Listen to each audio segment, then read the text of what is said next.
Salut, c'est Ray. Eh bah oui, c'est déjà le 3e épisode du podcast L'Ambulancier. Allez, si vous arrivez aujourd'hui, je vous fais un très petit récap. Je suis entré en 2002 dans le monde des ambulances et dans une petite société familiale. Puis j'ai rejoint une autre entreprise, un petit peu plus grosse, et puis j'ai passé mon diplôme d'ambulancier. Voilà, c'était rapide comme récap, hein. Alors, dans la fin de l'épisode 2, je venais de croiser mon ancien collègue Nono, et j'allais vous expliquer comment, d'une rencontre, mon travail allait changer. Tout d'abord, laissez-moi vous expliquer le transport que j'étais en train de faire. Déjà ce jour-là, je tournais en VSL. La personne qui gère les plannings, on l'appelle régulateur, mais bon, ça j'y reviendrai plus tard. Donc mon régulateur m'envoie chercher un monsieur dans le centre-ville de Rouen, et il me dit qu'il a rendez-vous au centre hospitalier du Rouvray. Bon, je savais que Nono travaillait dans cet hôpital, mais bon, la probabilité de le croiser, c'était faible. Toujours est-il qu'au détour d'une route, il y en a plein au CHR, je tombe sur Nono, qui me reconnaît et qui me dit « Oh, bah tiens, toi t'as ton CCA ? Eh ben si ça te dit, on a un collègue qui est malade, on a besoin de quelqu'un rapidement pour le remplacer. » Bon, c'est un CDD, et puis à part pendant le temps des arrêts maladie et puis des congés, sinon on a besoin d'un mi-temps. Mais bon, d'ici 1 an, y a un collègue qui part en retraite, et puis il y aura une place à prendre. Bon, ok, je vais y réfléchir.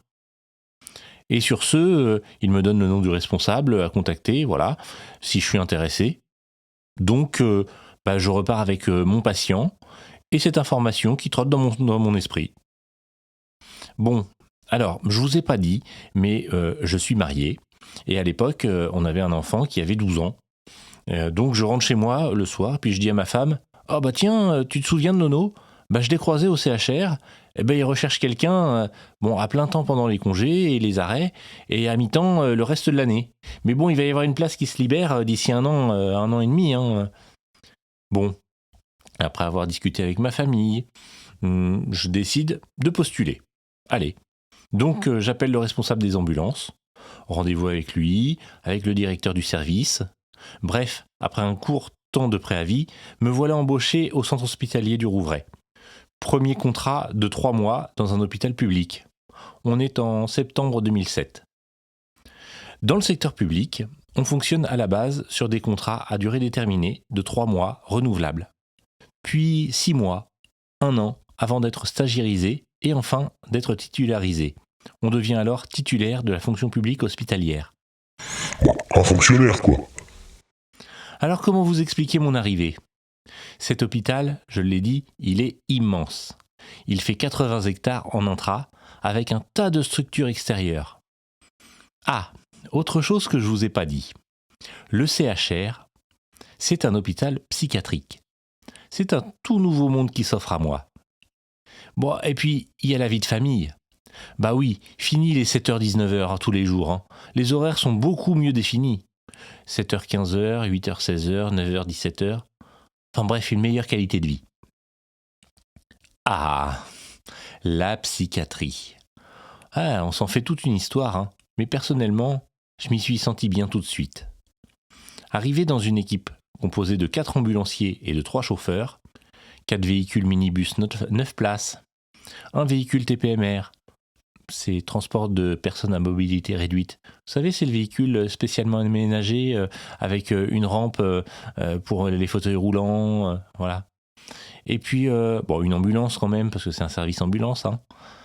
Une ambulance ? Une seule ambulance ? Eh bah oui. Bon, je vous ai déjà expliqué le quota d'agrément d'ambulance. Bon, on en reparlera plus tard. Bon, à cette époque-là, on est en septembre 2007, et dans l'hôpital, alors il y avait un appareil de radiologie, un appareil pour faire un électroencéphalogramme, un EEG, un laboratoire d'analyse, bref, plein de services qui, étant en intramuros, nous rendaient la vie plus facile. Dans l'hôpital, on trouve aussi un service avec des médecins généralistes, un service qu'on appelle le bloc des spécialités, où s'enchaînent des rendez-vous avec différents spécialistes vacataires, un ophtalmologue, un dermatologue, un pneumologue, un ORL, un dentiste. Mais bon, quand on a besoin d'aller faire une IRM ou un scanner, il faut bien sortir de l'hôpital. Et puis, c'est bien à ça que ça sert un ambulancier. Alors la psychiatrie, c'est un monde un peu à part. Si un jour vous deviez y être hospitalisé, il y a plusieurs choses à savoir. Premièrement, il y a principalement 2 modes différents d'hospitalisation. Les hospitalisations libres et les hospitalisations sous contrainte. Et puis pour celles-là, il y en a beaucoup de différentes. Alors c'est simple, si on est en hospitalisation libre, c'est qu'on est d'accord pour être hospitalisé. Les hospitalisations sous contrainte, c'est un petit peu plus compliqué. En fait, ça dépend de qui demande l'hospitalisation. Ça peut être un médecin qui trouve que vous vous mettez en danger. Donc on est en ce qu'on appelle un péril imminent. Ça peut être un membre de la famille. Dans ce cas-là, on l'appelle le SDT, sur demande d'un tiers.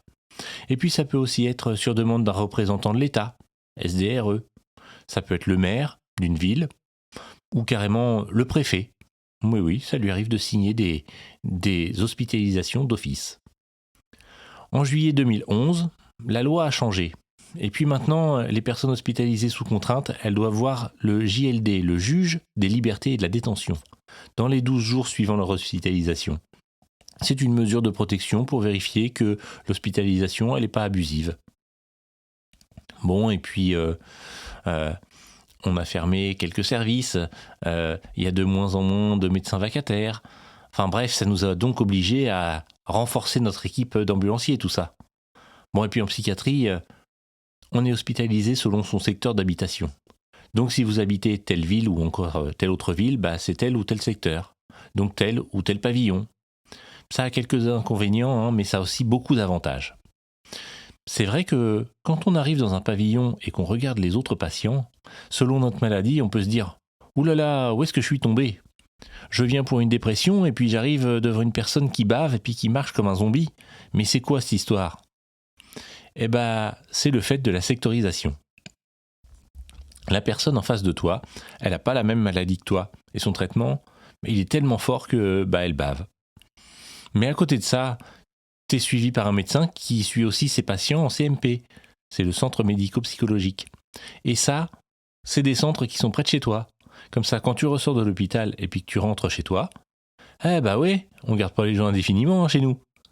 Donc, quand tu rentres chez toi, t'es pas obligé de faire des kilomètres pour venir voir le médecin à l'hôpital. Pratique.